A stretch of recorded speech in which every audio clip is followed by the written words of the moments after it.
Hello and welcome back to Downforce Debrief, where today we're going to be talking primarily about Drive to Survive.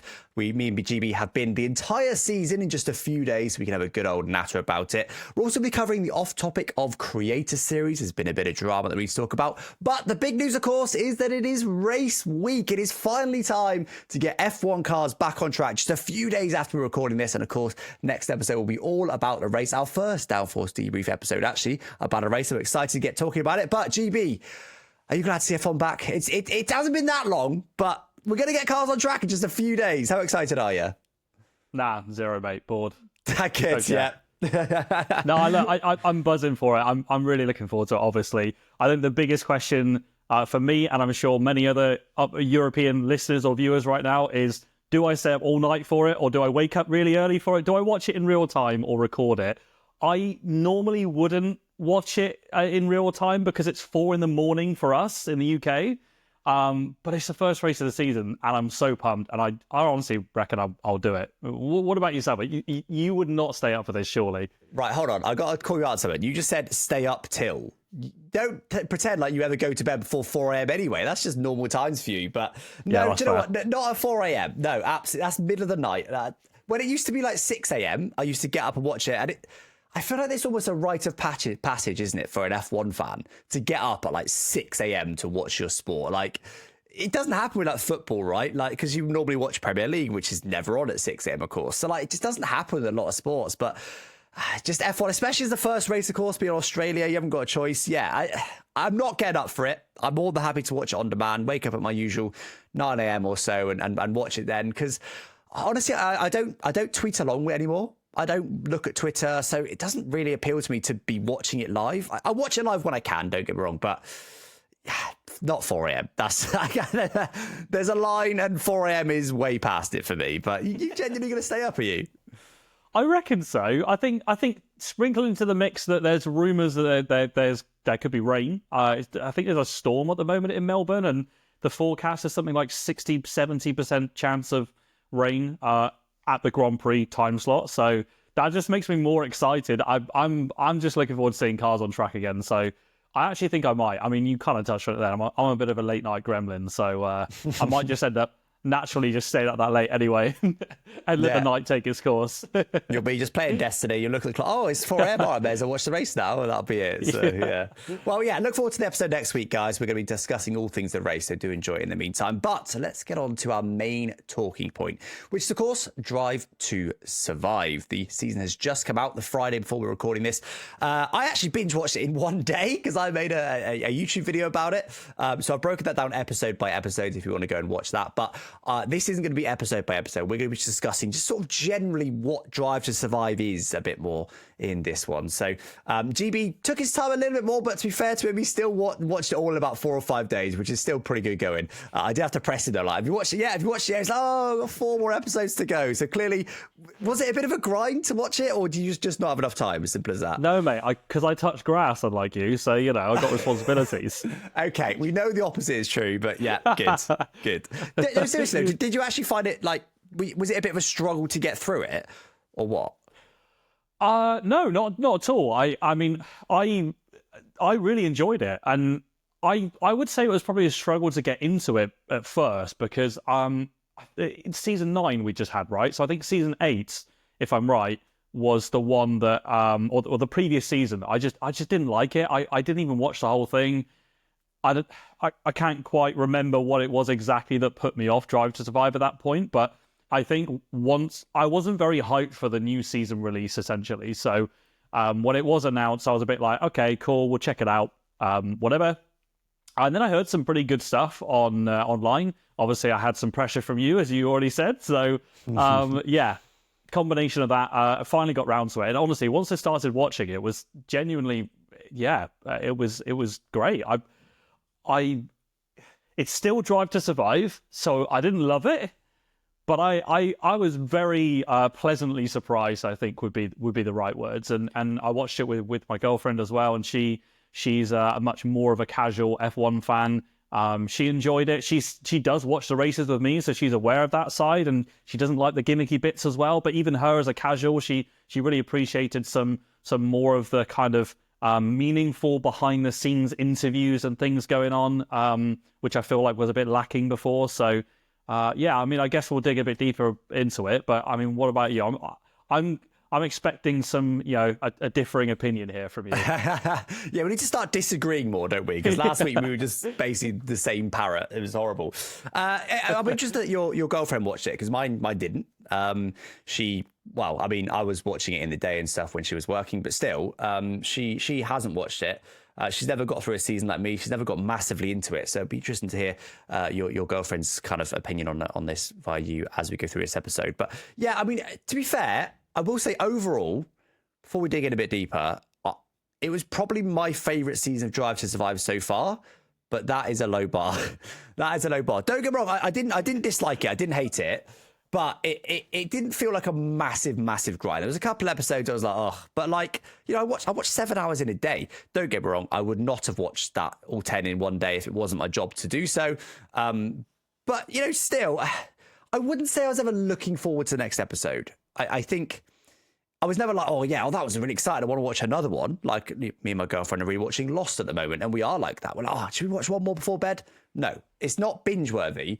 But yeah, it didn't. Equally, it wasn't a grind. So that's a step up on what I've had previously. But yeah, I mean, the main thing for me though is it's finally clicked why I've never got along with Drive to Survive, and it's because it's reality TV. That just is what it is. I mean, probably everyone listening is going, yeah, obviously we knew that. I don't know if that's obvious to you as well, GB, but I just, it never clicked to me that it's not a docu-series, as they like to call it. It's not a documentary. It's not a season review.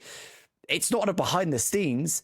It's reality TV. And there's lots and lots of examples in Drive to Survive, even just this season, of how it's reality TV, changing words and moving radio about and, being really over dramatic and only caring about the drivers, not the actual talking points and stuff, and just completely missing out certain bits of the sport. We'll get onto a few more of those a little bit later on, but that's all it is. That's all they care about. Drama, people. Yeah. I don't like reality TV, so it's not really for me.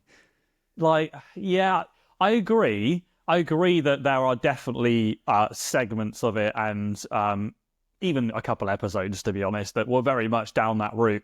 I think we do have to kind of acknowledge, though, us as F1 fans, first and foremost, we know the season. We remember pretty much every race, unless you put me on the spot, which apparently I can't remember anything. But aside from that, we've lived and watched the season. We know how it went down, and I feel like, because I agree with you, I was never looking forward to the next episode in that sense. But that's because I kind of went into it like I know what happened across the season. So my mindset going into Drive to Survive is I hope that it shows me some new stuff that I haven't seen before, because that's what I expect. I don't expect reality TV, but I expect some cool interviews and some cool, things that happened that we didn't see. And I'll give you one example. The Carlos Sainz episode I thought was the best in the series, or best in the season. Sorry. I love that episode. I finally disagree on something. Carry on, but I finally disagree. This is good. Go on, keep going.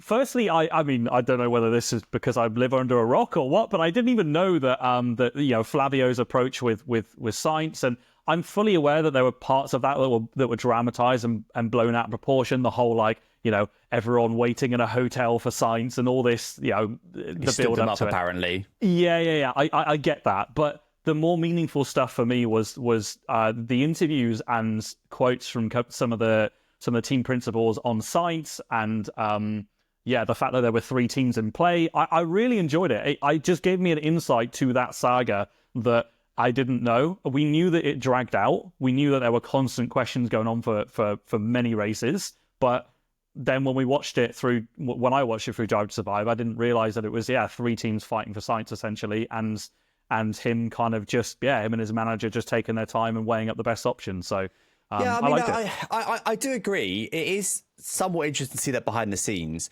But I want to be clear. When I say reality TV, I mean that certain storylines are heavily edited or manufactured in some cases. I mean, I'll give you a couple of examples. First of all, Christian Horner, he said the C word at one point. Apparently, he said the C word at one point. They edited that to be, I'm going to say, prick. they were happy to say that, and they directly edited it. That is, he did not say, well, he did at some point, obviously, because they edited it back in, but they literally changed what he said. And that was to appease their certain audience. Miami as well. Max, when Norris won, they made it out like Max was it Miami? They made it out like Max was fuming. And he literally afterwards was like, yeah, I was literally buzzing. Like, we had a great party that night with Lando afterwards. Like, I was not annoyed at all, but they made out like I'm annoyed. They literally fabricate the storylines that works for their particular angle, which is exactly what reality TV does. And, or sometimes it's just editing, whatever it is. It's almost... It's not completely fabricated, just like reality TV isn't. It's loosely based on what's actually happening. But they decide what the storylines are. They decide how it comes across. And, they could easily make someone a villain or not. And I just don't like that. Don't get me wrong. Not everything has to be a documentary. Like, absolutely not. And I think if this was presented as reality TV, I'd be more comfortable with it.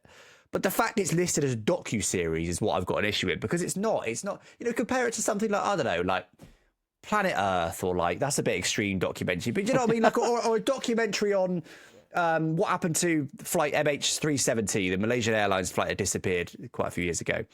Like, that's a docu-series, right? Or Chernobyl, okay? That's a dramatized docu-series. But anything like that, you expect that to be pretty damn true to real life, because it's a docu-series. It's a documentary made into a series.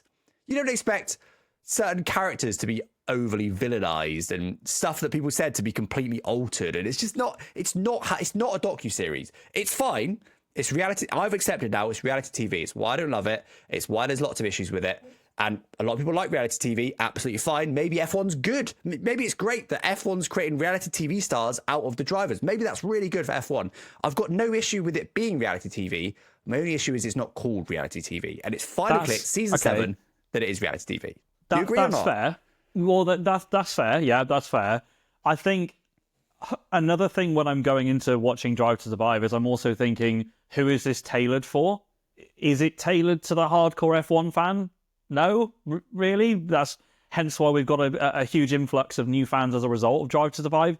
I think it's clearly aimed for people, number one, that binge Netflix, which is God knows how many people on the platform, but also as well people that, and I gave an example on the previous episode that I have a friend in this category that cannot catch the races because of time zone differences or various reasons, and that's how they consume F1, and that's how they consume the content. So fair, I accept your POV there. It's not consuming F1. I think it's pretty clear that Drive to Survive is not a way to consume F1. What we'd covered before, that 1 in 4 people that watch Drive to Survive don't watch F1. We've seen lots of inaccuracies in that episode that made it mean it's just not representative of F1 in many cases. Yeah. I completely disagree with that. To clarify, I'm talking, okay, fine. I'm talking more of like the people that they've watched a previous season of Drive to Survive or whatever it may be, and now it's kind of their way of tapping into the F1 world. Whether you agree or disagree, whether it's clearly missing out loads of stuff on the F1 circuit, fine. But that is just how that category of people that initially enjoyed Drive to Survive in the beginning, because it obviously was popular, and we need to recognize that there are a lot of people that enjoyed it and liked it. Otherwise, it would not still be recording. So that is just how that category of people consume F1 in their world. And I think there's a bit of, from my side at least, I get it. I agree with your points. And certainly from the F1 fan perspective, I don't watch Drive to Survive for I don't get excited for Drive to Survive for the reasons you've listed as well. But there's at least acknowledgement that people like this format. It's spiced up, it's dramatized, yes. But I was surprised, like I said, with how much actual factual stuff we did get, because ultimately with the science episode, that stuff did happen. It didn't play out exactly how they pulled it together and over edited it, but it did happen, and it was nice from an F1 fan perspective, from my perspective, to actually get the extra interviews and insight to that. I just like I said, I'm not saying that means it's wrong. I'm saying I don't watch any other reality TV for a reason. It's not for me. A lot of people do. It's a very popular genre. Absolutely fine. I'm not saying that means it's wrong. It's just labeled wrong. Of course, people like me I'm going to watch Drive to Survive and go, nah, it's rubbish, I don't like it because it's inaccurate. But if I knew it was reality TV going into it, I would have a whole different, and I might still, even though I'm not into reality TV, I might still watch it. But now I understand that, and that events are altered and things like that, I'd be more accepting. For me, it's the fact it presents a docuseries. That's the issue. And you're right, there is still some interesting elements that come out of it, absolutely. And I do think it's a valuable thing for an F1 fan. But yeah, I don't know. I just can't believe it took me 7 seasons to figure out it's reality TV, honestly. Because as soon as I did that, I was like, the penny dropped, and I was like, oh, that's why I don't love it. That's, and then it's fine. Once you consider reality TV, all the stuff they do is completely fine. But it took me so long. But anyway, moving on slightly. I've got a few sort of talking points here. First of all, do you think the storylines were too obvious? So, regardless if it's reality TV or not, and I know it's based on real life. I know this stuff's already happened. But 1 in 4 people don't watch F1. 1 in 25% of Drive to Survive viewers don't know what happens. And even if you do, you don't remember every bit. I thought it was so obvious what was going to happen. It was like hyping up Lando no wins and like going on about, oh, he doesn't win, yada, yada. He's obviously going to win. It was the most obvious storyline in the world. Then you got Charles Leclerc going on about, oh, he's so unlucky at Monaco. And da, da, da, da. Of course he's going to win Monaco. It was just certain bits were just so obvious that even if I didn't watch the race, because I genuinely couldn't remember off the top of my head who won Monaco. I don't memorize race results. But they presented it, I was like, well, it's obviously Leclerc that's going to win. And to me, I'm not going to say that ruined it, but like, I just thought it was too obvious. Like, it doesn't... I liked the Monaco episode, and I liked going behind the scenes with Leclerc. Just don't make it so obvious by building up the moment so much that what's going to happen. Did you think that as well? I'd like to get someone's opinion that is a Drive to Survive fan that didn't watch the F1 season, because I think it's... I don't feel like I can actually honestly answer that question, because there's going to be bias from my side. Of course, I knew what happened over the season. I think maybe even if a storyline was too obvious, is that a bad thing? Sometimes it is obvious in other. I can't think of an example, but there's plenty of I don't know, popular like Disney movies or something where it's obvious what's going to happen, but it's still really popular and people love it. People enjoy consuming that stuff. So I don't know. But you know what? The best series by rating, by popularity, aren't obvious. Game of Thrones, right? Widely regarded as one of the greatest series of all time. The reason that's popular is because you can't predict it. Look at the Red Wedding episode where they killed off a load of characters, and Ned Stark dying in season 1. Sorry, spoilers, but if you haven't seen it yet, then that's on you, not me. Just killing off like what was seemingly going to be a main character, and it's just gone. And it's like, whoa, that was unpredictable. And that's what's exciting. The reason we watch F1 GB, unpredictability. Okay, it's got a bit predictable the last few years, fine. But like in general, unpredictability is exciting. So I think it is a bad thing, to answer what you're essentially saying. Yes, I think it's a very bad thing. But maybe reality TV is predictable, is it? I don't know. Yeah, I don't know. It's a difficult one for me to... I think I'm trying to just keep open mind of what the casual fan... Close that mind. Give us the spiciest of opinions. We don't want any... Look, obviously for me, clearly it was obvious because I know what happened in the season. I think the layout of the episodes... I've always quite liked the Drive to Survive layout of how they do it. I don't know whether they changed it from the beginning. I feel like they had a tweak at some point of the format, but I like the way that they just focus on now personalities and individual teams and drivers per episode rather than, I don't know, let's say, for example, dividing it into like races or segments of the year. Because some of it doesn't even follow like a chronological order, right? They just pick one team and narrative and driver and they kind of play out that story per episode on some of them. So I quite like that. And that does tie into what you're saying about reality TV. I don't disagree with that. But yeah, I don't know. I quite like it. I don't really like reality TV either. So maybe it's a question as well. Like, why do I like it? I've seen your Sky Planner. It's full of keeping up with the Kardashians. You're obsessed. Never. I can't stand that crap. Absolutely not. You bring up an interesting point there about the topics they choose. And actually, I've got two almost opposing thoughts on this. First of all, I like what they do. The hardcore fan in me says, they should do 3 races per episode and run through the whole season, race by race, chronologically, go through the big talking points of each race, But that's the season review. That's not Drive to Survive. It's not what it's trying to be, regardless of reality TV or not. Fine. So I actually like that they basically pick a few topics, and that's the episode's topic, right? I like that. There's a few talking points. There might be, you know, if there's a race where it was the most incredible thing, they should cover that in an episode.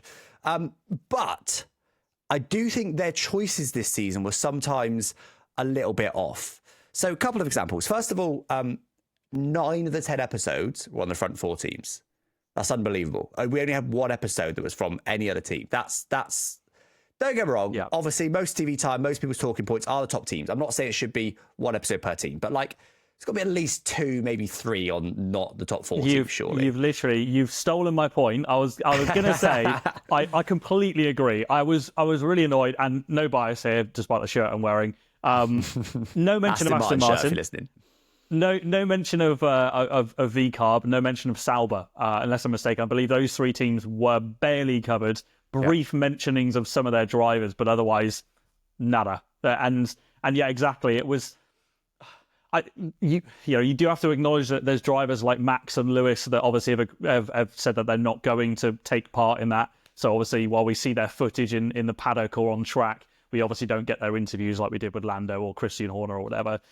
That's part of it, fine. But there's not really an excuse for just missing out those 3 teams and not really covering anyone other than the top 4. So completely agree. As an F1 fan, I was disappointed to kind of, just only be focused on the top 4. I don't know. You almost worded that like they should make sure they cover every team. I also don't think they should do that. I just think there always is talking points with the lower teams, and they're not going to be as big a talking point as what covers, Lando, super popular driver, Lewis, super popular driver, fine.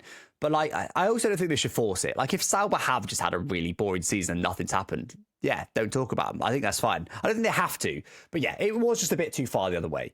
Another slightly weird thing I thought, and I think you maybe disagree with this possibly, because you said Carlos Sainz's episode, his signing to Williams, was your favourite.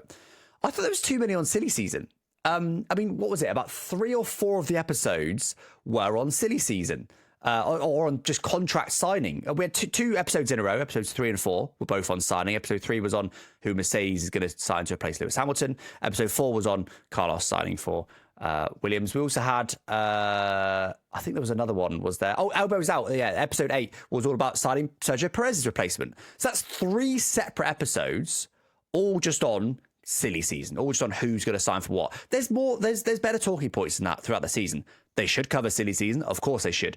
I think that should have been 1 episode. All 3 of that should have been 1 big episode. They cut out some of the fluff. I liked bits of all 3 episodes, but just cut it down to 1 big episode. I think it's much better, because actually it's so interesting you highlighted Carlos Sainz's episode as your favourite, because that's the one that I highlighted in particular that just felt like it didn't need a whole episode. I felt like Carlos Sainz, Ferrari driver, he's relatively popular. Side of Williams, that's big-ish, but like, do we need a whole episode on who Carlos Sainz, who's not even world champion? I love Carlos Sainz. We've covered this before. He's genuinely one of my favourite drivers. Do we need a whole episode on him signing for a non-top 40? I don't know. But you disagree, do you? You like that one? I mean, I guess I just didn't really think too much about the fluff around it. I couldn't really say I care much about that. I agree. You could cut that down, and maybe it's not necessary. I'm not quite sure how well it would necessarily tell that story. But yeah, I guess just kind of plucking out the bits that I did like. I just appreciated that it actually showed me stuff that as an F1 fan I thought I would know, and I didn't. I just gave me more of an insight. So yeah.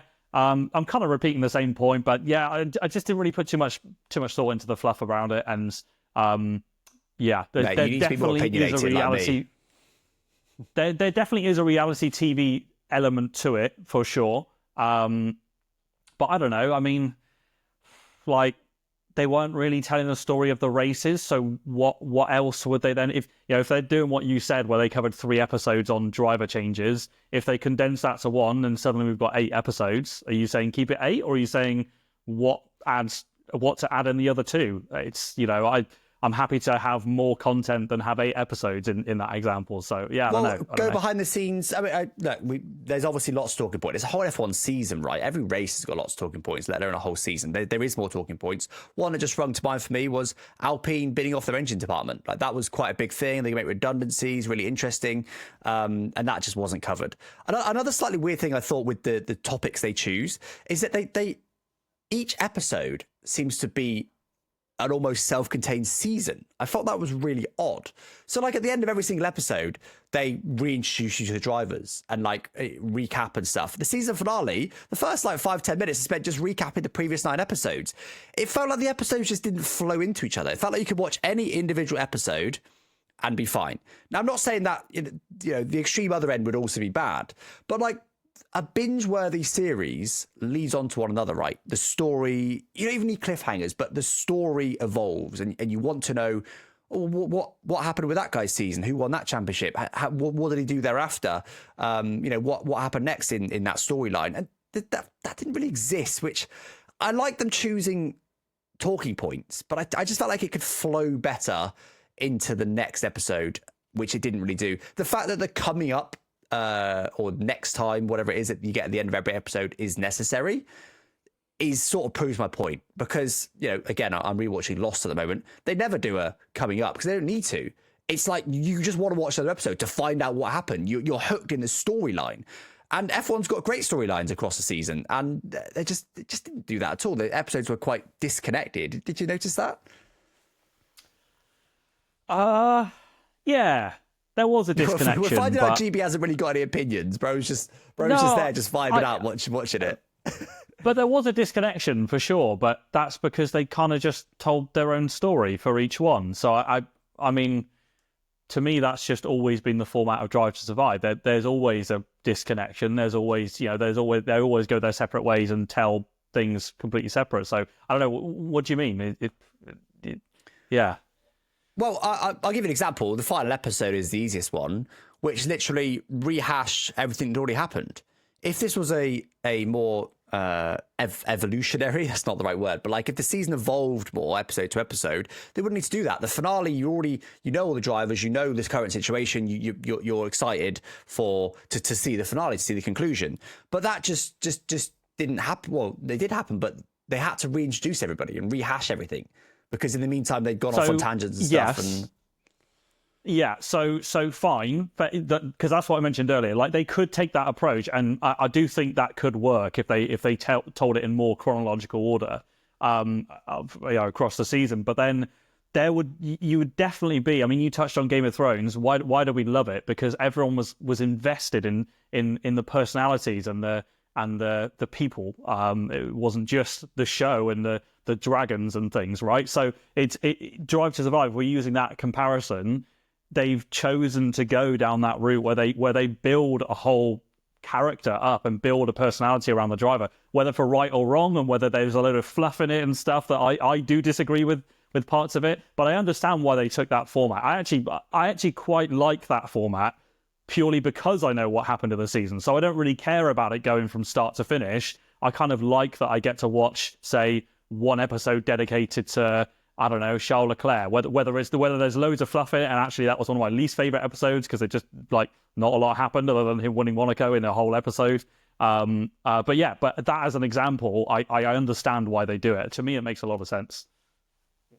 Yeah, okay. Well, one final thing I've got to say on the kind of topics they choose is the Singapore episode. Now, to me, this stood out a little bit, and so far the points I'm bringing up, GB, you're not even disagreeing with. You're just thinking it's a bit of a non-issue.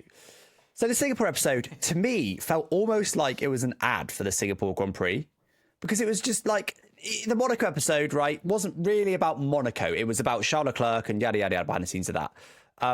The episode about Norris winning wasn't really about Miami, whereas this was just like, the Singapore Grand Prix, and they just picked a race to almost make an ad of. Now, I don't literally think this was an ad, but it almost came across that way, which I just thought was really strange.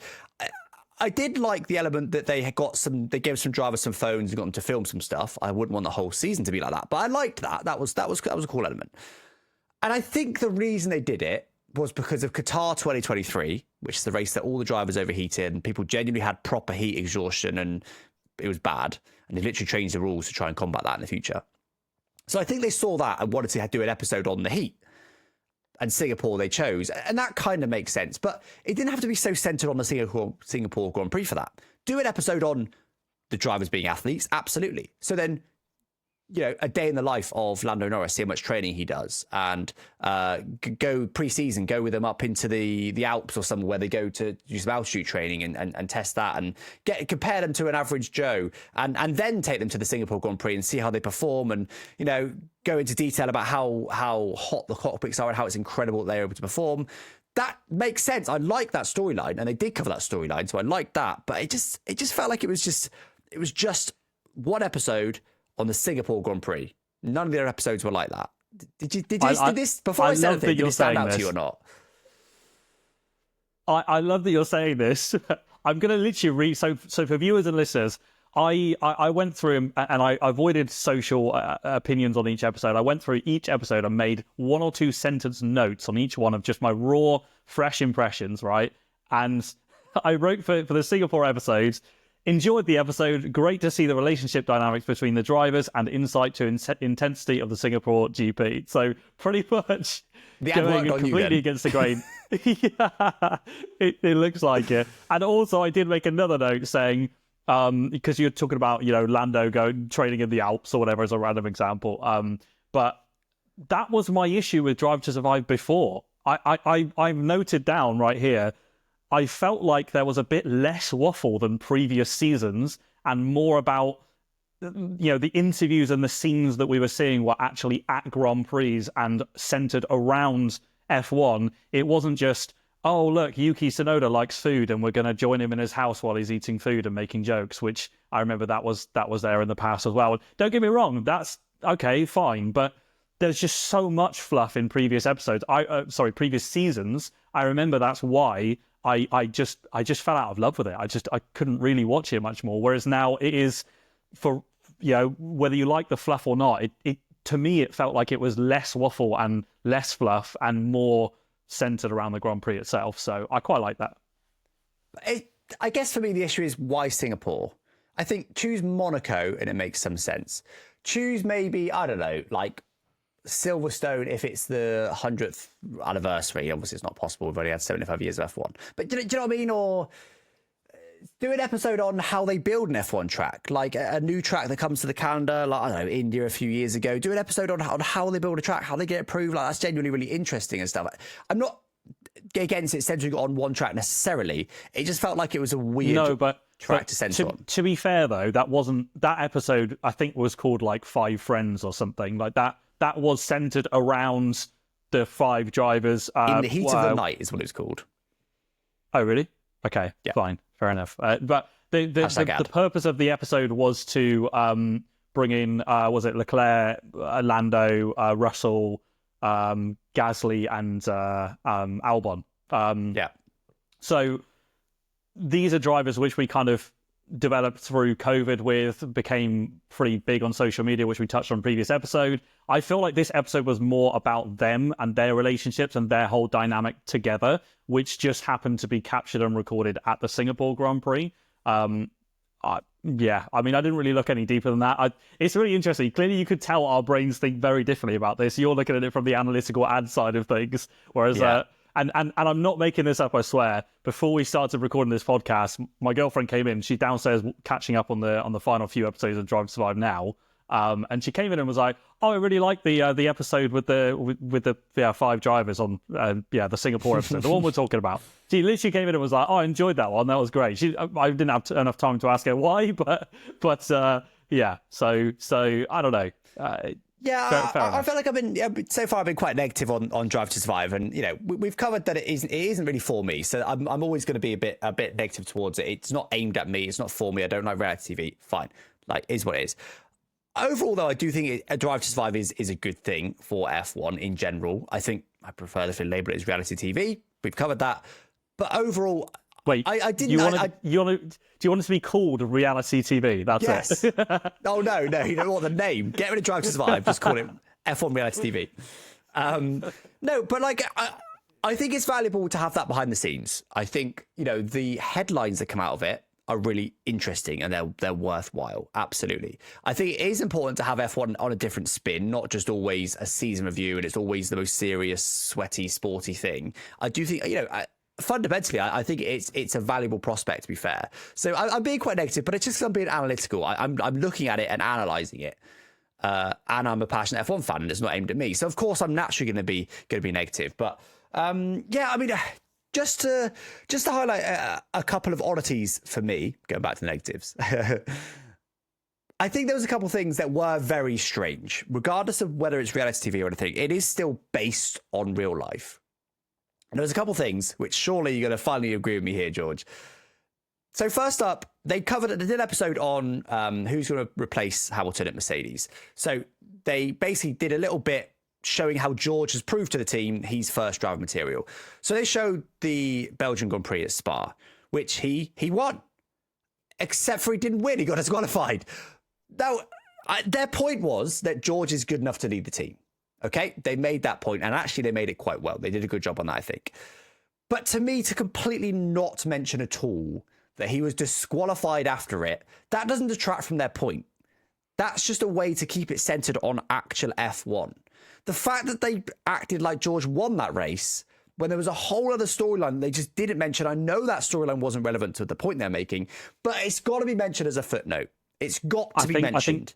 Yeah. The most painful thing with that point is that I remember the scene of George and Toto catching up back in the Mercedes motorhome afterwards, and they were kind of like, it was spun as this like, oh, you're going to be our new driver in the future. But you could tell from their body language and tone of voice that prior to this, they'd had the conversation that George had been disqualified and he knew he lost the win. You could tell from the body language, like, George was happy about the conversation, but he wasn't like, ecstatic as if he just won a Grand Prix. You could tell he was quite deflated, and it felt a bit weird. I was like, yeah, this is definitely missing something, and it's because you literally just cut out that part of it. Yeah, that did annoy me. It's just like I said, reality TV, fine. I can accept. Let's pretend it is labeled as reality TV, and it is what it is. I just think if it's based on real life, you can't just not tell a big part of the story. If it's a big moment, you just have to tell it no matter what. Another even better example, actually, is the one episode that wasn't on the top four teams was all about Alpine versus Haas for sixth in the championship. Again, I think they covered this fairly well. I do think it was a bit waffly. I think it didn't offer much insight. There wasn't much real interesting behind the scenes stuff. There was a few bits here and there, but I think it could have been more interesting. But they covered Alpine getting a double podium in Brazil, right? That is huge, right? That was massive for them in the constructors. They highlighted that really well, why that was massive. That's what Drive to Survive can do really well and did do really well. Fantastic. But again, they didn't cover how they went about it. And I'm not expecting a full-on race review, but they completely removed the fact that there was any safety cars or any red flags. And the red flag was the reason that they got a podium. It's not like the George Russell thing where it's just the inconvenient afterthought that is relevant to the story, or not relevant to the story, but an important moment in real life. This was the reason that they got the double podium. The red flag was why. And I can only think they just thought, well, this is too difficult to explain red flags, let's just not bother. But, they've got people like Will Buxton on, who's unbelievably good in Drive to Survive at explaining quite sometimes complex matters or complex storylines and boiling it all down to one sentence that everyone can understand. He's amazing at that, by the way. I really hope we don't lose him next season because, of course, he's moving to IndyCar. He's not in F1 anymore. But just kind of the red flags to me is that's so much worse than the George thing. The George thing was bad.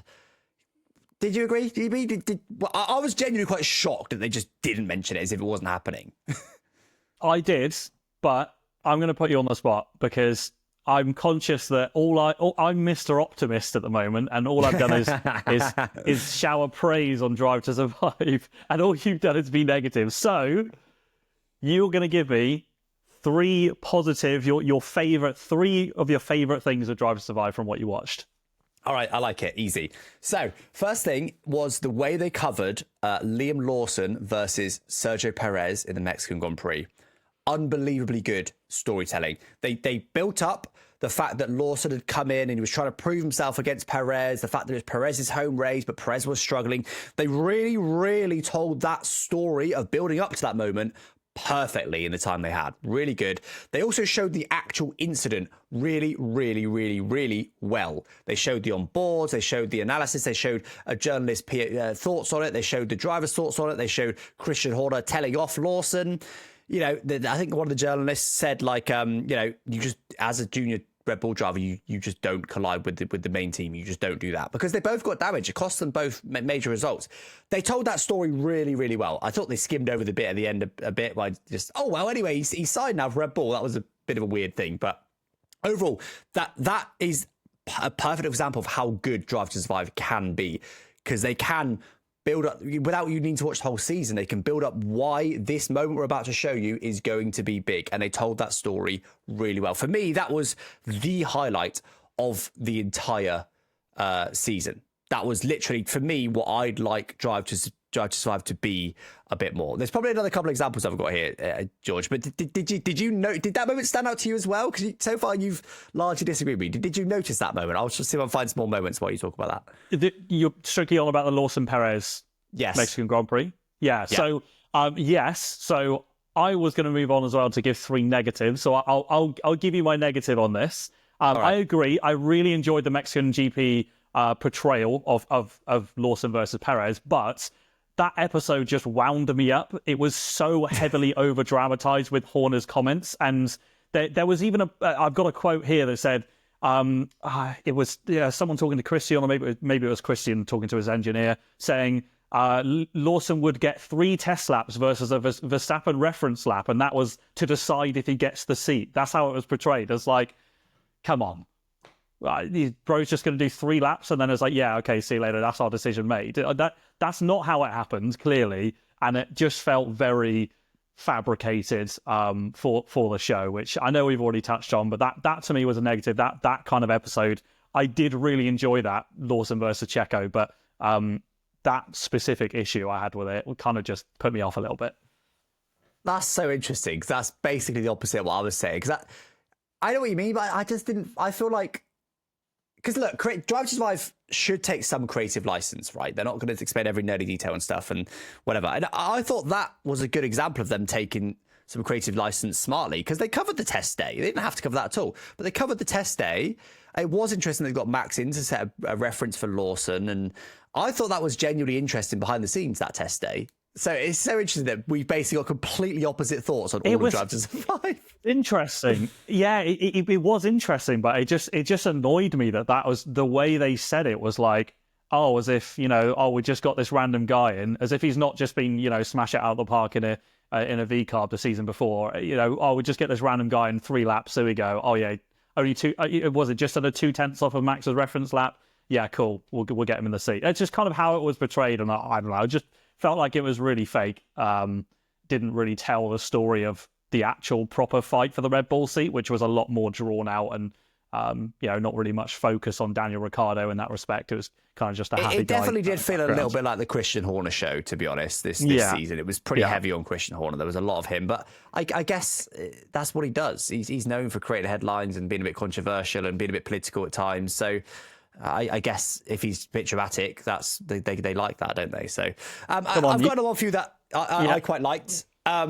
Was just generally the second half of the final episode, because again, to me, that's what Drive to Survive can be. I think they conclude the season really, really well. So they showed Lewis Hamilton, how it was emotional for him to be doing his last race at Mercedes. They showed the elation of McLaren winning the Constructors. They showed, I think they sort of covered a bit the fact it was Bottas's last race and things like that. Like, they generally just showed why the final race was significant for a number of people. They didn't feel the need to be like, it's all about McLaren, that's all anyone cares about, and ignore everything else. There was a bit more all-encompassing that, because that is what the final race is. It's some goodbyes, and particularly at the Hamilton one, that's a huge thing. Absolutely massive that he was saying goodbye to Mercedes. So I thought just generally the storytelling of that final race was really good. Go on. Yes. I agree, and I swear I'm not making the viewers and listeners. We have not pre-planned this. This is. I was genuinely going to say that the final episode I wasn't a massive fan of, because I remember the Abu Dhabi race.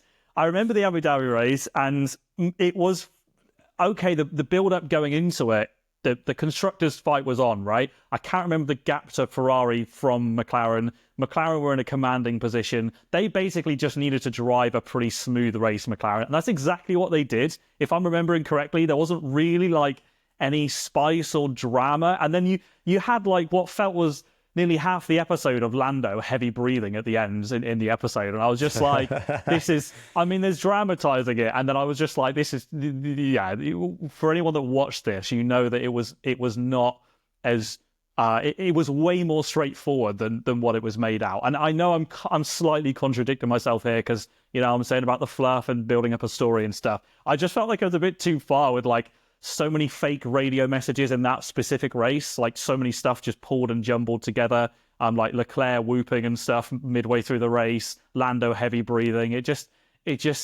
I don't know. It felt a bit too forced. That's my second negative anyway. This is so interesting. We've got the exact opposite opinions on a lot of this. I've got a question for you. Did you notice any sped up footage? Actual, like, 1.5x speed? In the car or just in general? Just in general. Clearly not. I think it would have stood out. No, I don't think so. In the Abu Dhabi Grand Prix we're talking about, in that final episode, there was some actual sped up footage.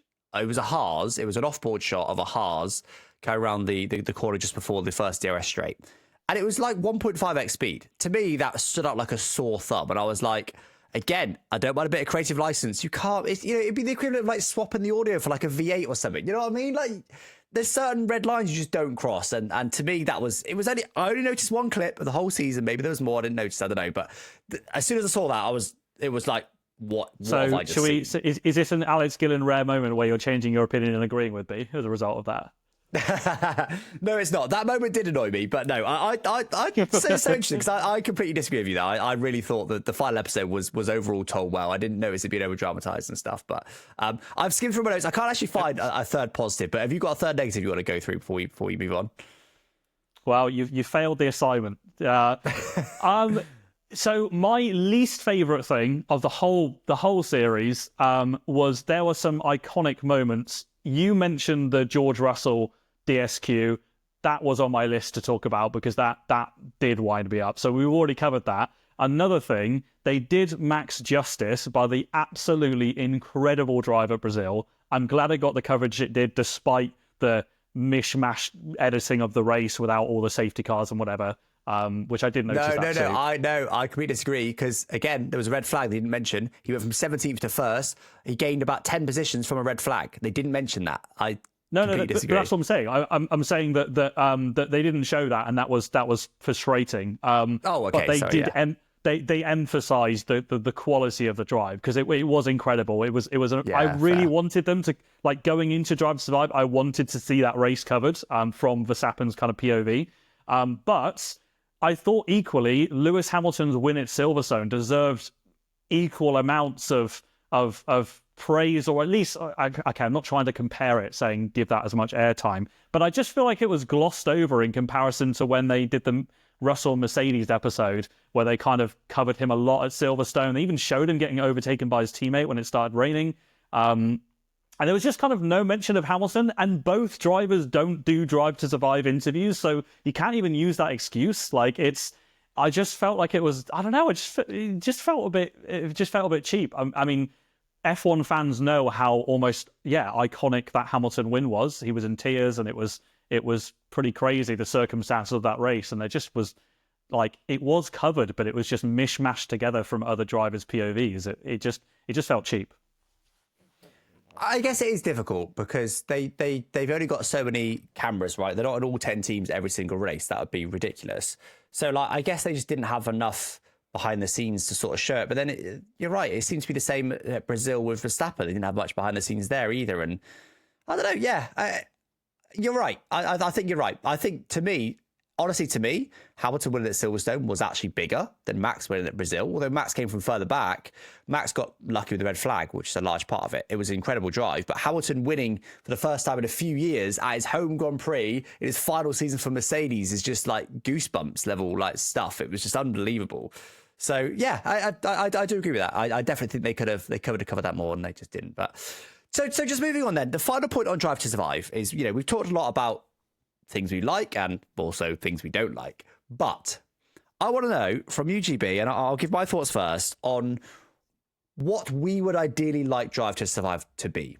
As passionate F1 fans, if you could choose, and don't get me wrong, like obviously we'd probably just say a full season review that's perfectly accurate. No, it's still Drive to Survive. You're still trying to make a series that appeals to a new market, that appeals to new viewers, that explains it well, that gets across F1 well and feeds people from Netflix into watching F1.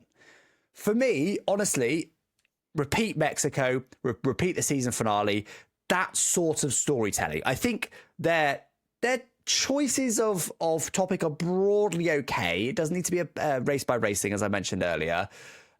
But you've got to show the moments that are big for F1. You just have to show them. You mentioned the Hamilton one is a perfect example of that. That's the sort of moments that make F1. That's sort of moments that people like me and you love. I think I probably got massive goosebumps when Hamilton won. It's just like, wow, that is after that many years, final season for Mercedes, what a way to send off at your home Grand Prix. Just that's stuff of dreams. It's unbelievable. And that is what I love about F1. And that's what they could cover well. The more personal side, the build up to it if they can. Get Hamilton in, ideally. I know he doesn't want to, but ideally get Hamilton in to talk about how special that moment was. And, if you're Netflix, you're there at the race anyway. If that's happening, just run down to Mercedes and, I don't know how the access stuff works, but, just get in there and get maybe in the race debrief and get Toto Wolff's live emotions. And, you know what I mean? I just think they could do so much more of that sort of stuff. Tell the moments of F1. Don't exaggerate them. Don't make up your own moments. Don't force a Ricciardo storyline or something. You know what I mean? Don't force a Norris storyline. Just tell the amazing moments that happened that season and tell them from a personal, behind-the-scenes element that really get across why F1 is so good from a personal point of view. To me, that's what I would like Drive to Survive to be. It never will be, but that would be my dream. GB, what would you like Drive to Survive to be if you could choose? It's funny because we've had so many different opinions throughout this, and yet we've kind of come to the same conclusion, because I completely agree. Like I want to see the format that it is now kept relatively the same, just exactly what we've already touched on, cover the things that haven't been covered that were clearly missed, the points that have already been mentioned. Just tell the story, but yeah, in the right way. I think you touched on it. There definitely could be plenty of fluff that's taken out, whatever. I'm happy with the current format and all the fluff and everything. Fine, keep that in. If it's bringing casual viewers into F1 and it's buying people into the series, or people are buying into the series, then great. As far as I'm concerned, that's healthy for the sport. Me personally, I agree. I would want to see basically a similar format.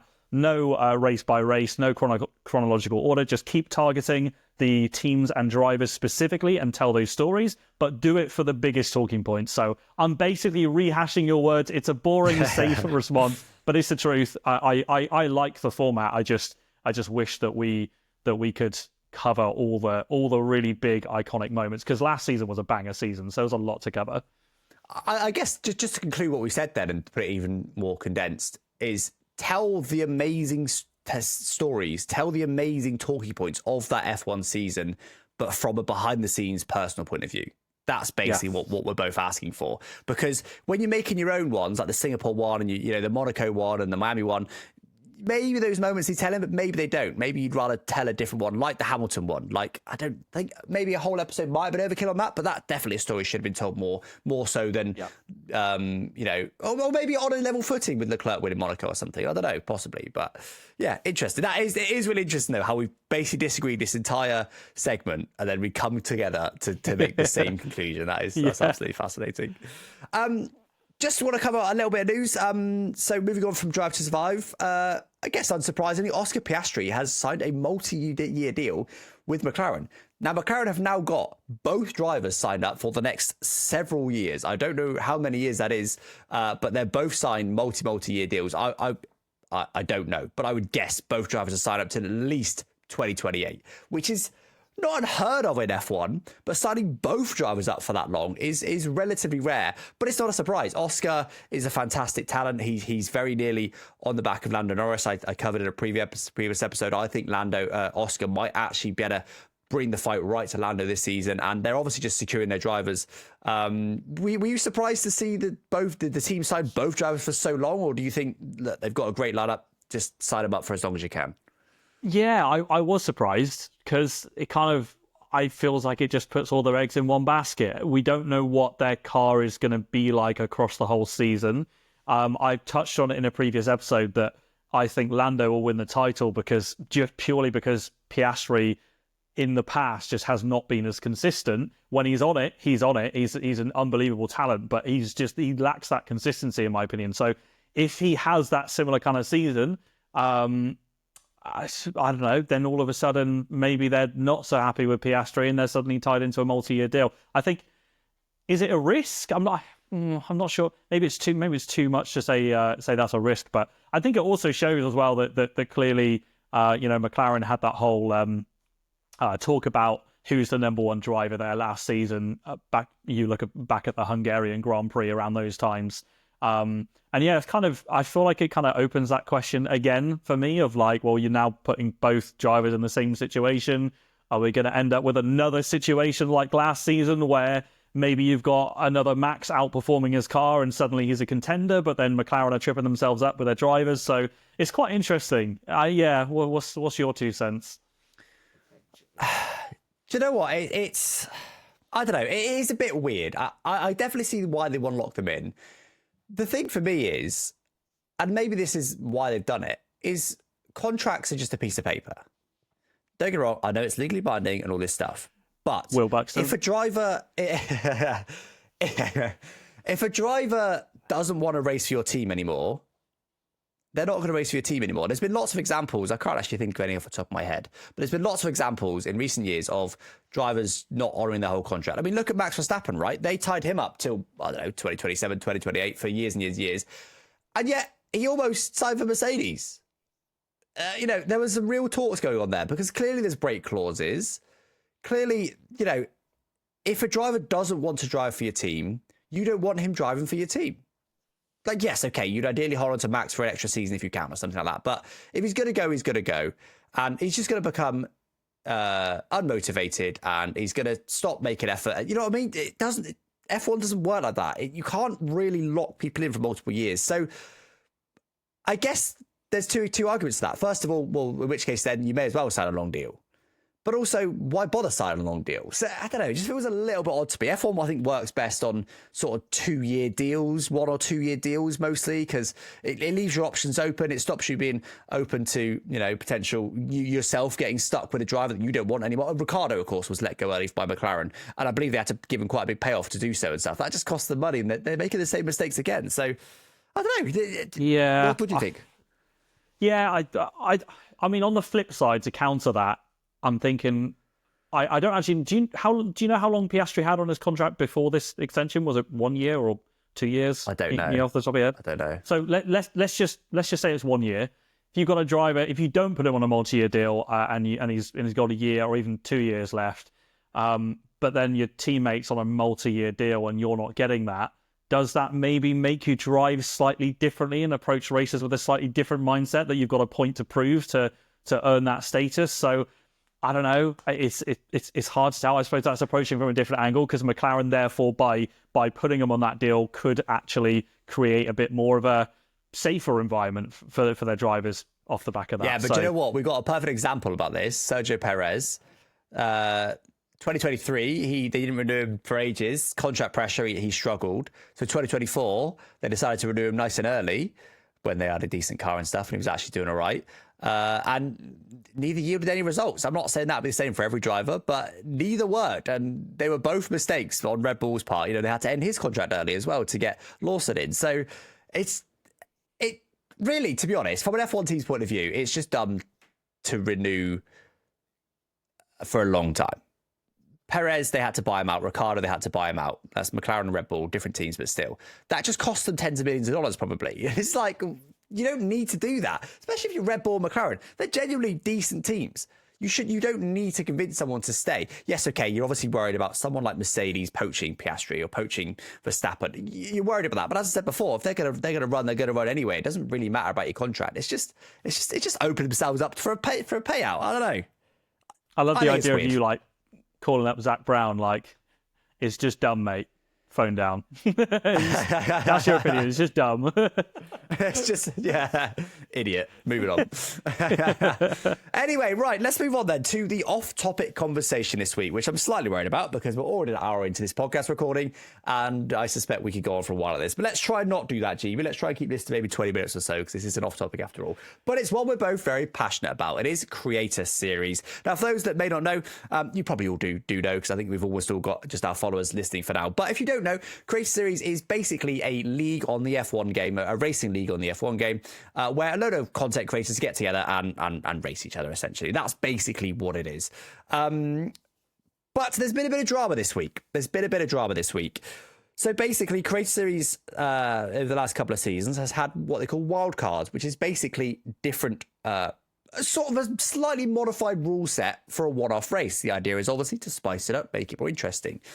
But this week, the wild card was offering extra points. Now, we had a very close championship up to now this season in Creator Series. I think before this race, there was something like less than 20 points covering 4 or 5 drivers, despite us being over halfway through the season. So really, really close, really interesting championship. It's been really back and forth. But they decided, in their wisdom, to offer points. Now, the points for this were for destroying the brake boards on the formation lap. So these are the boards, 150 meters, 100 meters, 50 meters, advertising boards. You know what boards are around the track. Destroying those, everyone you destroyed, you got a point. That's basically what they did.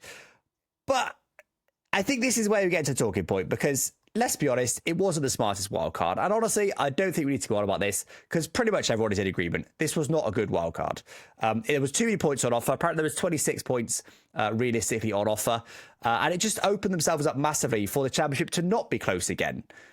Which kind of sucked. There's also ways to cheese the formation lap. You know, for example, if you hit somebody but then pause just before you do, you don't get removed from the formation lap, but the person you hit does if they didn't pause.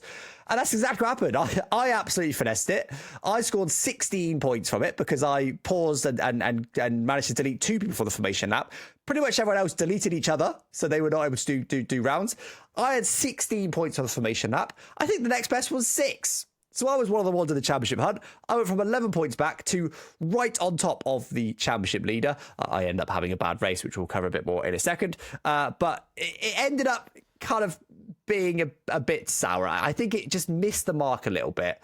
And I don't think there's much more to say on it, honestly, than that, because it missed the mark. That's absolutely clear. Go on. Yeah, I think missing the mark a little bit is quite generous, isn't it? I think there was a little bit of driver fallout afterwards, and people that were very unhappy with it. And I actually did a poll in my chat as well while I was live after the race, and 92 point something % of people said it was a massive L. And my initial reaction to that was, wow, I'm surprised that nearly 8% said it was a W. But we don't really need to talk more about it. Wildcards, the reason why they're brought in was to make the races more interesting. And is a formation lap a race? No, it's not. So that was my opinion in a nutshell, is the wildcards need to be for the race. And I understand we had racing line off, for example, and no brake references, but do the viewers really care about that? I don't look at brake references when I watch someone drive as a viewer. So yeah, hopefully it's a really I interesting don't angle, think we'll see that actually. one again. It's a really, I think we will. It's a really interesting angle, actually, whereby you've brought up, does this actually enhance the show? And I think that is an important element of it. I got to say, though, fundamentally, I don't think it was a fundamentally bad idea. It was just slightly ill thought out. I think the idea of getting rid of people's braking references spices it up a little bit, right? It's a similar idea to maybe mixing up the grid a bit by doing reverse grid, because some people are out braking themselves, and you're making it more likely there's going to be mistakes and there's going to be drama. I think that idea wasn't a bad idea. I think for me, there was 2 real issues with it. First of all, that there was too many points on offer, like ridiculous. Imagine if everyone else got no points and the championship leader, who was already 9 points clear before the race, got 26 points. That's ridiculous. That was an oversight on their part. They should have said, person who knocks over the most boards gets 5 points, then it's 4, 3, 2, 1, or something like that. I don't know. Certainly limit it, or just straight limit it. You can get no more than 5 points. You know what I mean? Something like that would have made it interesting. Because obviously they were trying to encourage us all to hit the boards so that we would miss our breaking points. So it was good, just slightly ill thought out. Also, they removed the racing line, which is another big issue, which for me, I get it, right? So they were trying to get rid of our braking references, but some people run the racing line assist where they can see a physical thing on track. Obviously, they couldn't get rid of the people who don't run racing lines, braking references, but keep the racing line. So they kind of were also forced to turn off racing line, which I think is just an unnecessary restriction. If you say to people, you can run racing line in this, I'm going to call it league, whatever. If you say you can run racing line in this league, you can't just suddenly turn it off, especially at short notice. I think it's just unnecessarily harsh. And honestly, you hit the nail on the head there, GB. Is it really more entertaining? I could definitely make an argument for having a no assist league or even a no assist race, whatever. But it doesn't really enhance the show to completely mess up the way those people go about racing. You could argue they shouldn't be running that assist anyway, but that's a different talking point. And yeah, I think you're right, GB. I don't think it was as bad as a lot of people made out personally, but fundamentally, regardless of the point stuff, did the fundamental idea enhance the show? Would it have enhanced the show? You might have had a spicy couple of first laps. Other than that, no. So in which case, don't do it. And look, I will say that while we're recording this podcast now, there is an open drivers' vote happening behind closed doors where drivers are having input on future wildcards and what's the other thing? Also, how frequently those wildcards come up. So the schedule, because I think we as drivers, we've all kind of openly said and I've been thinking this for weeks, but I've only raised it since after Silverstone that there have been way too many wild cards. They're supposed to be there to spice up, to spice up the racing, as we said. What does that mean? Well, when it's a race weekend and we have a Grand Prix, we know what the track is going to be in Creator Series, which means that it's happened before. Several creators can go and just spend hours and hours and hours throughout the week practicing for the track and be more prepared than others when it's just for content. That's when you use a wildcard. That is a perfect example for using a wildcard to spice it up, make it more unpredictable, and to not make sure that those guys that practice loads don't have a lasting advantage.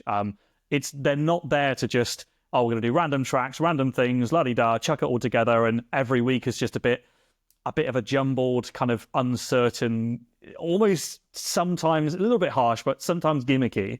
And yeah, I think as drivers, we've all agreed that we want a set format, and we want to also kind of pre-agree a set of wildcards that we all think would add to the show, and could be used in the future. So at the moment, I think it's like a list of like 30 different wildcards that people are choosing. So hopefully moving forward, this will be. Yeah, I have to say, amongst our audiences, so we've got a slightly more, I guess, hardcore audience. You know, Creator Series is basically a league, but it is also for content, it's for entertainment, for the drivers, for the fans, everybody. I'm not fundamentally against wildcards. A lot of people are in my community because I've got a bit more of a serious racing community. I'm not against them. I do agree. I think there's been too many, absolutely, and obviously some of them have missed. But fundamentally, I like them. It's a content league. You're supposed to be spicing things up. I like that a lot. I think a lot of the wildcards have been really good fun. Cockpit Cam was a definite really good fun one. I think Minimum Fuel would be a really good fun one because it's the same for everybody and things like that. There's definitely some really fun elements you can do there without completely detracting from the racing. It's always got to be about the racing. It's always got to be the best guy on the day wins. It can't be completely ridiculous that it's just, too far or offering too many points, whatever. But fundamentally, I like it. Yes, they should do less. I like it. A lot of fans disagree, but you've got to remember this isn't a league. This isn't supposed to be the most serious, perfect competition ever. It is for content. It's not an open lobby either. It's got to find that balance, and it's a tricky balance to find. But wildcards for me are a good thing. I'm glad they're finally starting to listen to drivers on that. I don't think a lot of fans do disagree. I think the noise we hear is on things like the wildcard we just had, which rightfully did get a lot of angry responses and people that were frustrated, and that makes sense. But I think if you look at the races across this season and also last season, we've had some amazing races. Things like sim damage and various other things that have been brought in, 0-0 wings at Austria, to just spice it up. And people have really enjoyed the race because at the end of the day, all people care about is the racing. That's what the viewers care about. So again, going back to it, it doesn't really matter what wildcard we run. The point is the racing has to be good. And that's exactly what we've had up until Silverstone, where we did have a good race, but that was kind of irrelevant of the wildcard, which was a mess on the formation lap. So yeah, the race would have happened with no wildcard, So yeah, anyway, feel like we said our piece on that. I mean, moving on slightly from the wildcard to for me, what is a bigger issue, and it links to the wildcard, and that's just generally Creator Series, the way it's managed. And I've always struggled with this a little bit. I think, I'm not going to get personal. I'm not going to get too insulting, whatever here. But Creator Series, I can't really find another way to say it, isn't managed very well. I think there's lots of small issues with the way Creator Series is run, and that's highlighted within the wild card. The fact that this was ever able to come to fruition. The thing as well, it's not for lack of effort. It's not for lack of trying. They researched this quite a lot. The announcement we got was huge on this wild card, and they clearly thought about it quite a lot and thought about ways people would go around it and yada, yada, yada, ins and outs. They thought about it a lot, but fundamentally it was a miss. Fine, they just made a mistake. It's not a problem. But the fact that they haven't consulted the drivers beforehand, I think, is a bit strange, for example. And this is... I don't want to go into too many details, but there is a lot of issues for me with the way Creator Series is run that causes these kinds of things, that causes shambles, and it just ends up being, for me, less enjoyable because of it. I want to be racing in a series that's run well, not perfectly. Who cares? People make mistakes, but let's fundamentally run well. That's run for the drivers. That's run for the good of everything. And is moving on a positive way forward. I think recently it's gone a bit away from that. And I think there's been certain things that have gone a little bit wrong. For example, for me, right, I was penalised a couple of times this season, one of which was a league racing style penalty. Which for me, taking this one isolated incident makes no sense because it's league racing levels of harsh. If you're going to be that harsh on everyone, absolutely fine. But in the context of Creator Series, that was a ridiculously harsh penalty. And I got a qualifying ban for Monaco for that, which is just so stupidly harsh and so silly. And to me, that really highlighted some sort of, I don't know, bad thinking by the management. The fact that they had that. The reason was, but we've come up with this system though that it's just like real life. It's penalty points. So one penalty point is warning, the second one is a quality ban, the third one is a race ban. So it's fair for everybody. It's like, yeah, but you've come up with that system. It's not really worked in this case because my two things were, the first one was me DNFing and the other driver not even getting anything wrong. That shouldn't have been a warning anyway, but it was fine. The second one was league racing style. So I've been treated quite harshly there. And I went with a qualifying ban for the only track on the calendar where qualifying really matters. And they're just going, oh yeah, but the system. Well, you made the system. It's a bad system.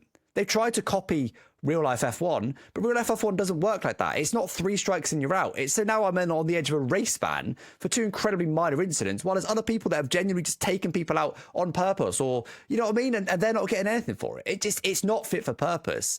And there's no flexibility there. This is getting into the heart of the management issue. Is they should have just been able to go, all right, fine, like we'll give you a second one in this case because it would be harsh in Monaco or whatever, but next one you're definitely getting a quality ban. So, that would have worked. That would have been fine. And for me as well, one final point on this, GB, before I let you come in on where I'm waffling, because I'm not racing this weekend, and a big reason of the fact of why I'm not racing this weekend is because of the racing that I saw from the people that should be there to lead by example in Creator Series last week. So basically, I'll give you the context because some people think it's relevant. I don't think it matters too much, but basically, apparently there's a gentleman's agreement that I wasn't aware of. You're supposed to wait 2 minutes before starting the race. I didn't know that. I read it up quickly, and the guy that's hosting the lobby, one of the managers, got annoyed about that. A whole hour into the race, so he calmed down. He decides to basically brake check me. I don't think there's any other way to say that. It wasn't like in a straight when I'm right behind him. It wasn't that bad. He wasn't purposely trying to take me out, but he did brake check me. He did it 3 separate times. He's directly said to me that he was trying to ruin my race. He said, you ruined my race by running up early, so I ruined your race in return. I'll take a penalty for it if that's what it takes.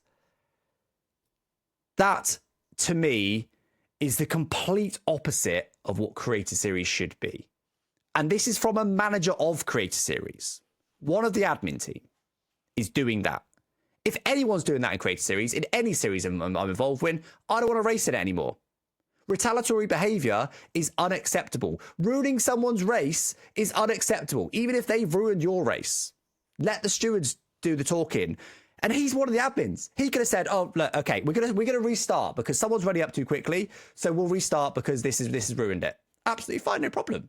Or he could have, let it slide and said afterwards, "Guys, come on. There's a gentleman's agreement to not run up for 2 minutes. What was that? You ruined my race." Both actions completely fine by me. His action was to ruin my race because I ruined his.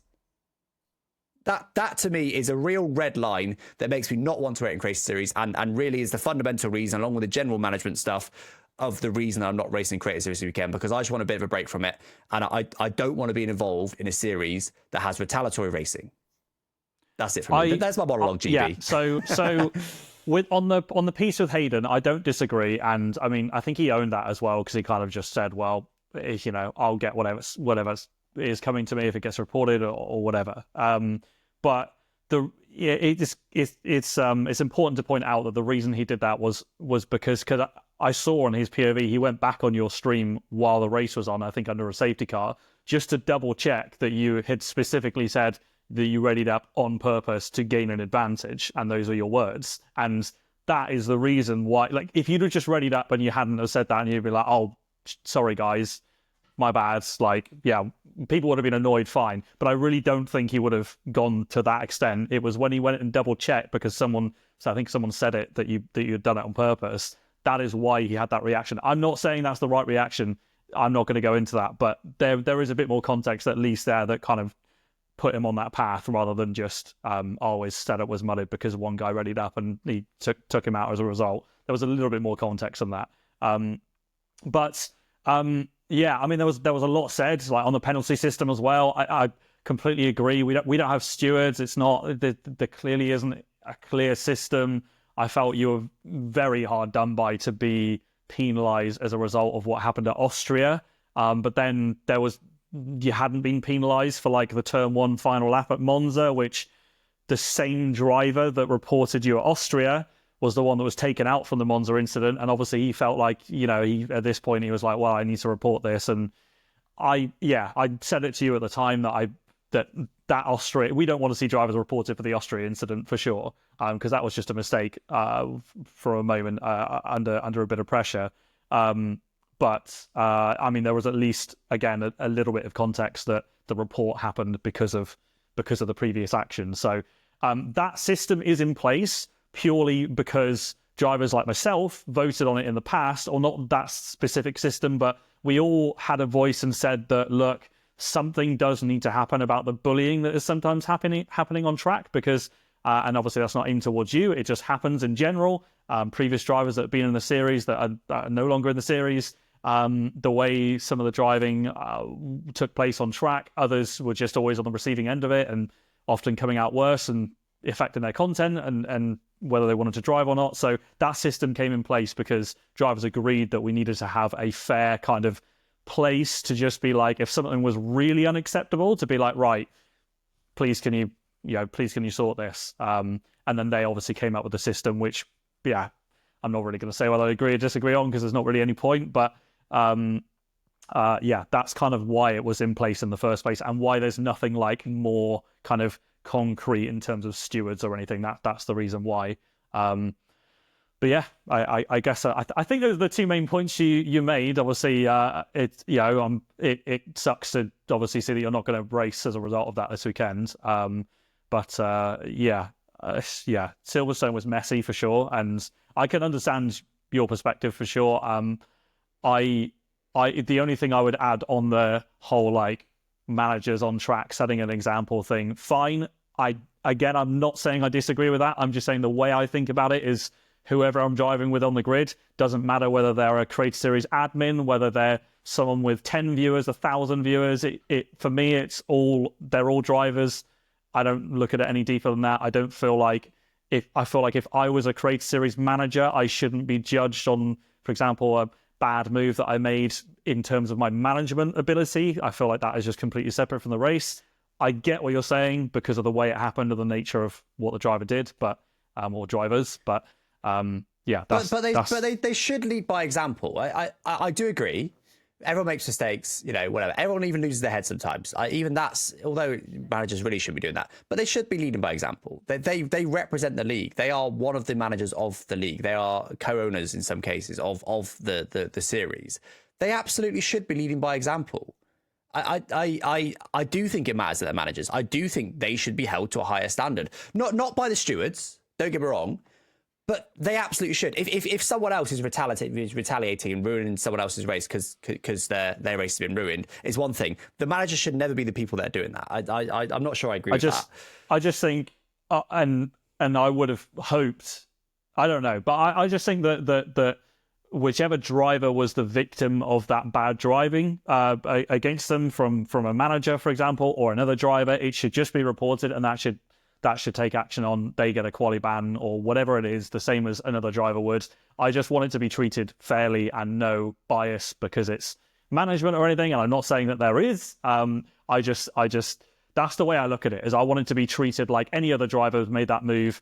Obviously, that then relies, from what I just spoke about with the penalty system, that does rely on that driver that's come off worse to report it. Otherwise, if they don't report it, unless it's really bad, like they've just DNF'd them into a pit wall on purpose, then obviously that's going to be management will take action on that. But I don't think there's any bias. I don't think the managers are getting punished less severely because they're managers. Like, absolutely not. I don't see that at all. And as I said, I don't think there's any unfairness in the stewarding. But I do think they should be held to a higher standard. The same, I've just started my own league, and I won't be seen to be racing how I don't want people to race in my own league, myself. That's just doesn't make any sense to me. So to me, that's a real red line. I do completely get what you mean. And honestly, it may not even matter the managers. If we're seeing retaliatory driving where people are ruining people's races, regardless of their reasons, that isn't something I want to be a part of. It's very simple. And to me, it really came to a head in Silverstone. We saw multiple times elements of that from multiple different managers. So I'm not resigning just yet, but it's getting that way, and I just want a bit of a break from it. At the moment, I'm just deprioritizing it. I'm just prioritizing other stuff that's going on in my life, prioritizing having fun on the weekends instead of doing that. So I just want to briefly touch on as well. You added some extra context of why he went about that. First of all, two wrongs don't make a right. It really doesn't matter. But what I will say is the previous week when I literally sprinted home to get, because my train was super late. So I literally sprinted home. I jumped in my rig straight away, turned my computer on. I was rushing to get in. They readied up within 27 seconds, which is way under the 2-minute gentleman's agreement, which apparently exists, which was broken the week before, which to some reason the management decided not to remind everybody of, even though if it does apparently exist. That was the perfect time they should have reminded everyone, guys, you read up after 27 seconds last week. Where's the gentleman's agreement? Wouldn't happen then the following week. The fact that wasn't chased up on my management is why we had the week after. Yeah, but I read up after 23 seconds, which is less, but it's too wrong. They're both the same thing. But the counter there though is that I don't know who readied up at that point, but did they do it intentionally to put someone at a disadvantage? I mean, I guess we probably don't know, but the fact that that's my point, is because you said that openly on stream, that's then what set off the next course of action from the driver that did that to you on track. So I mean, I did do that, but that was to do with the wild card. I was like, I don't want people thinking processing this and trying to figure out strats. I've got my strat. I'm ready to go. Let's get these points, because there was points on offer within the next 2 minutes. So the wild card kind of created that, which is why I did it. And as I said, I wasn't aware of a gentleman's agreement. If I knew it existed, I wouldn't have done it. There's no getting around it. As far as I was concerned, yes, I read it up quickly for a competitive advantage. I didn't do it to shaft other people. I did it to stop them being able to think about it too much. I didn't do it to break a rule or break a gentleman's agreement, because I didn't know any of that existed. It's not written down anywhere as far as I can see. I searched for this. I couldn't find it anywhere. So I do get what you're saying, but also as far as I was concerned, it wasn't wrong anyway. I did do it for competitive advantage, but it's not wrong. Basically the same thing happened the week before, which shafted me, by the way, because I just sprinted home. You didn't see me moaning about it. You didn't see me ruining someone's race. And I'm not even a manager. I know you keep saying they should be held to the same standard, but I don't know. Yeah, to me, it's just a real line in the sand. It's a real line in the sand. It's I'm very jealous I don't have your really tiny violin right now to be to be doing that while you're closing this up. One more point I want to make on this is You mentioned bullying a minute ago, and not in the same context I'm mentioning in, but it did remind me. We have seen some actual bullying in Creator Series. Some actual. I'm not going to go into more detail, but there has been some actual bullying. It wasn't really dealt with. There was ganging up on allowed. There still is ganging up on allowed.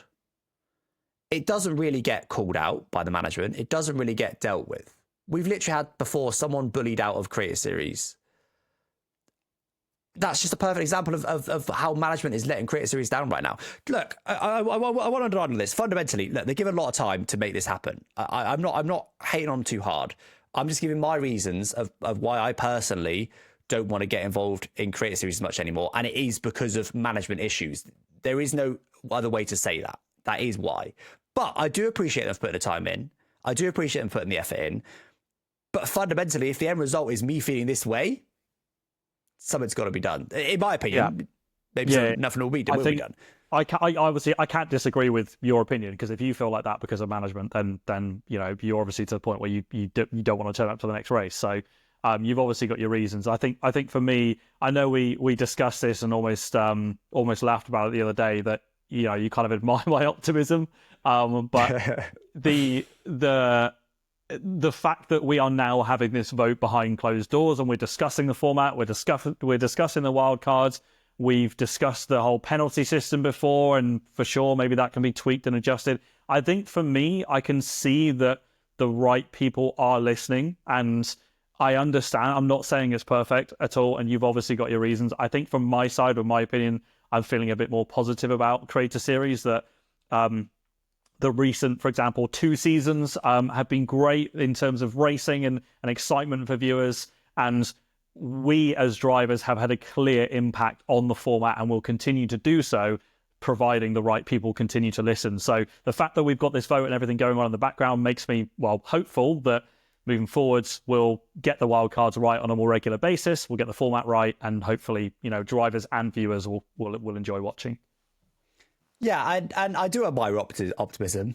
For me, I think for me to change the way I'm feeling right now about it all, I'd need to see action. I think we're beyond words, we're beyond waffle, and actually there isn't even many words. Like this is a good change you're talking about, but we didn't really see any public apologies for the things that happened in the last race from the managers and stuff. Like, not really. So for me, I think the changes I want to see is just a general improvement of management to get a handle on stuff. You know what I mean? To not let stuff bubble under, to not let stuff happen, not let bullying happen, not let penalty system issues happen. Come down hard on retaliatory behaviour, come down hard on ruining people's races regardless of reasoning. Just general improvement of management. I also want to see a clear improvement of driving standards from those managers. I think, in my opinion, they should lead by example. And if I'm seeing any managers of any league, of any racing series, if I'm seeing the guys that are running that, doing racing that isn't appropriate for that championship, for that league, for that series, I don't want to be a part of that. I think they have to be doing better than they're doing, those people that are part of the driving standards. And do you know what? I think from all this, do you know what's fascinating? And I'm interested to hear if you agree with this or not, GB. What do you think, if they're listening to this right now, the managers of Creator Series, what do you think their reaction to it is? And before I give my opinion, because I already know what I think about this, I want you, before I affect you with my opinion, you tell me what you think. What do you think their internal reaction, their thought process will be on everything they've just heard? There's a lot we went through. I think just generally, just the general vibe. The managers that were driving, I think, will disagree on your takes on what happened at Silverstone in the race. I know that one of the managers privately apologized and kind of clean that up with the driver in DMs. Again, I'm not disagreeing with your points, because fine, fair enough. If you think they should be held to higher standards, that's fine. I think they would disagree on that. I think our comments on the format and the wild card being a flop and people's opinions, I think they would pretty unanimously, and I hope that they would agree on that. I'm not really sure what is that the kind of answer you're looking for? I don't know. Yeah, that's fine. Because I think their reaction would be, as their reaction always seems to be, would be just to reject this. Just no. That's fight against it. Make no admission of wrongdoing. I don't mean wrongdoing. Make no admission of something going wrong, an issue. Make no admission of it an issue, because they rarely do that. And because of that attitude, not make any changes. And I think regardless of whether they agree or not, I think if a driver is feeling this way, a driver who really enjoys loves Creator Series and has really enjoyed racing in the past and is becoming disillusioned because of the issues I mentioned, those, as you said, those opinions, those feelings are not invalid. An opinion cannot be invalid. Okay, so they might disagree, absolutely fine, but they should still take it on board, and I don't think they would take it on board. They'd effectively just disregard it. It's like, idiot. Let's spin it around then and say if they are listening, then what changes would you want to be made as a reaction to what we're saying? Well, I kind of already covered that, but I want to be clear. This isn't my way of trying to get changes. Because to me, I'm sort of past that now. I just want to see action now. I'm taking a step back. I'm not responding. I'm not going to be less active in Creator Series. For example, the thing you're talking about, the voting on the wildcard stuff, I'm not getting involved with that. I'm taking a big step back. I'm letting it do what it does, and we'll see if it improves in the ways that I've talked about. If just general management just get a handle on things, they get a handle on the driving standards, particularly from the managers. They sort their attitude out, frankly, because they don't listen most of the time. They just tend to reject any criticism. They take criticism really, really badly. Well, rather than going, okay, yeah, like, fair point. Like, personally, I actually think that race was fine, but I do accept your point. We'll have a discussion about it. That's all that needs to be said. You don't need to fight me to the end of the earth because you disagree. You're supposed to be able to take on board criticism. You're supposed to take on board constructive feedback, and they can't do that right now. So, yeah, I'm not going to tell them what to do, because otherwise I'd be a manager of Creator Series. But just from my personal point of view, that's the sort of changes I'd like to see in general in order to reduce my disillusionment. Not sure that's a word, of Creator Series. Because, yeah, I'm not quite at the point of completely retiring from it. And honestly, I think that their thoughts on this would be, so retire then. They've literally said that before. Go to PSGL then. Go to WR then. Very combative, very argumentative. And I think that would be their opinion on this as well, would be, well, just, we won't give you a seat next season anyway, buddy. You're too argumentative. You're too controversial. Which is fine. If they want to go down that route, that's absolutely fine. But yeah, I don't know. I guess we'll leave it there.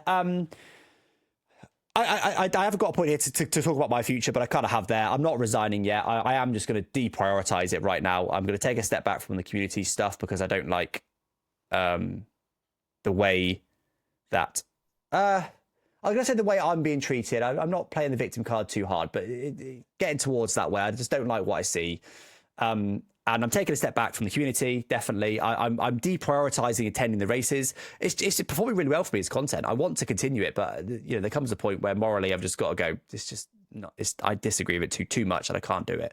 So not leaving it just yet, but just deprioritizing. If I've got something else going on, I won't be there. If I've got home with nothing else to do, I'll race. And I will say from my side as well, I'm approaching races very differently now. I would say in a bad way compared to how it was initially. There were several recent races, Silverstone being one example, Miami being another, that just have put me off a bit, and that's not having a swipe at management or anything like that. I just think, we try and race in this championship and we try and hype it up, but then you've got so many silly variables that can be worth sometimes 15, 20 points, massive points in a race on a championship, completely out of my control. I'm just saying to myself, I'm just going to turn up, drive as well as I can, try and enjoy the racing and the content, and championship standings, whatever, don't care. Clearly that can just change on the whim of a random decision, or it's I don't think it's really worth thinking too much about, which is a little bit sad to say, and I'm not trying to degrade creator series because I love it. I absolutely, it's like my favorite content at the moment. It's not actually my best performing, but it is my favorite content. I love racing with everyone and the vibes and everything. Yeah, I feel like I wouldn't say I'm disillusioned like you are, but I would say that it's yeah, we need to lift it up again, and I hope that happens with the votes and everything happening at the moment and drivers giving their input. One final point on this is I'm not talking about this anywhere else. I'm talking about it here because I think this is the perfect platform for it, and it involves both of us. But I'm not. You know, I've been in the past. I've done the Monday Debrief where it's essentially all about the drama, but that was more analysing incidents and stuff, but we'd also talk about any drama. In the past, I maybe have brought it up in videos, or my highlights videos from the series. I've not done that this time, and I'm not going to. I'm not, because I realise that all this drama that happens a lot of the time behind the scenes and all this negativity, I like to cover it. I like to be open and honest with my audience, and I've always been like that. But I've realised that that's then bringing negativity to the audience, and I choose what I give to my audience. So a couple of weeks ago, I decided I'm not going to give my audience negativity, even if it's horrendous stuff going on behind the scenes. No, not horrendous stuff, but you know what I mean? Even if there's negativity stuff behind the scenes, I'm not going to put it in the video. I'm not going to mention it because that's me choosing to put the negativity in the video or address the negativity. If I just have fun in the race, which is exactly what I did in Silverstone, if I just have fun, take it positively, take it on the chin, move on, it's a more positive piece of content. And that's what I've personally been doing. Because fundamentally, the Creator Series admins, management, they cause a lot of the negativity and toxicity by confusing. Is it a league? Is it silly? Is it serious? You know, one of the guys I'm talking about is known for saying it's too serious, and he messes about and he says it's silly, and yet he's the one that feels I need to ruin my race because I ruined his. Is it serious? Is it a league? Is it just a silly races for fun? Nobody knows, and that's because of Creator Series. They themselves don't know what it is. It's in that weird middle ground. They've not really managed to get a grapple of this is what it is, guys, because we don't know. Creator Series doesn't know. We don't know. The viewers don't know. So they see a minor incident that doesn't matter because it's Creator Series, but they treat it like a league. So they're like, oh, that was a horrible move. Well, yeah, in a league, that'd be a penalty. In Creator Series, it's fine. Look at the rest of the racing. That's really normal in Creator Series because no one knows what it is. And that's a management issue. Management needs to be like, this is what it is.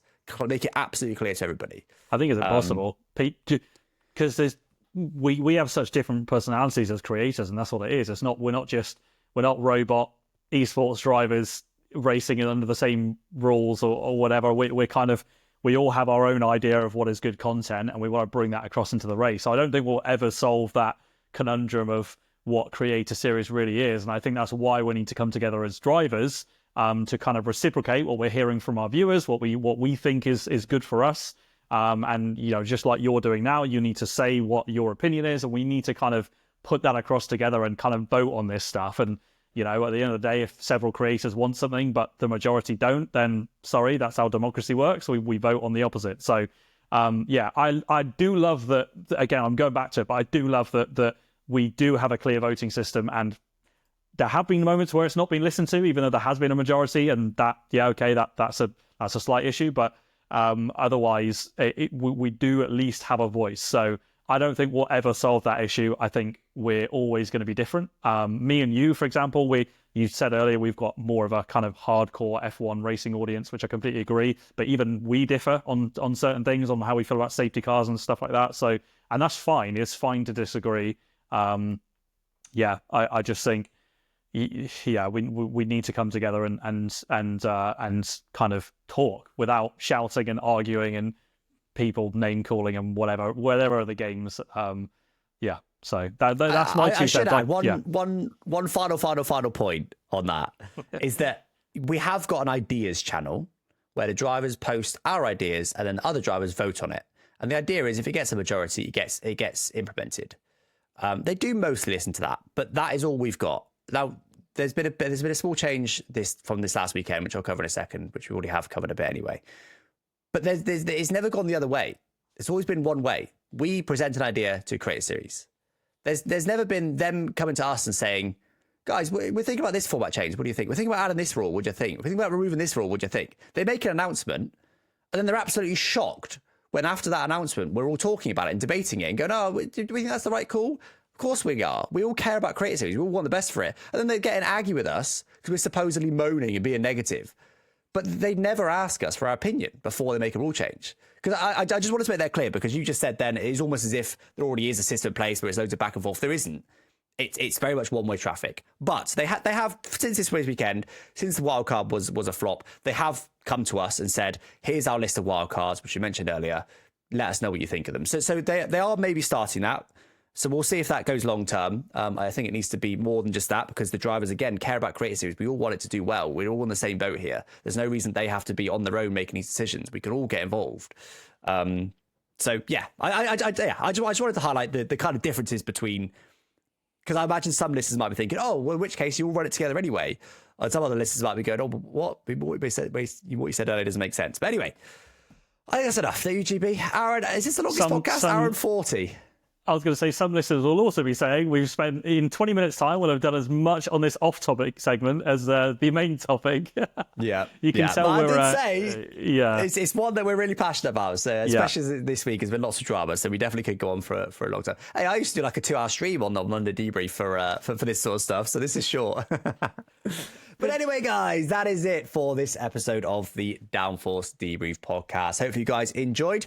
Of course, next week is going to be the race debrief from the first race of the season, the Australian Grand Prix. So make sure you've watched the race at some point over the weekend, even if it's not going to necessarily be at 4 a.m. in the morning. We'll see if GB actually manages to get up for it. But yes, guys, we're going to be looking at everything that happened in the race. We'll be discussing that next week. So do drop a follow on whatever platform you're on, all the popular streaming platforms, popular podcast platforms, and of course YouTube as well. And we will catch you next time, guys. Thanks for listening.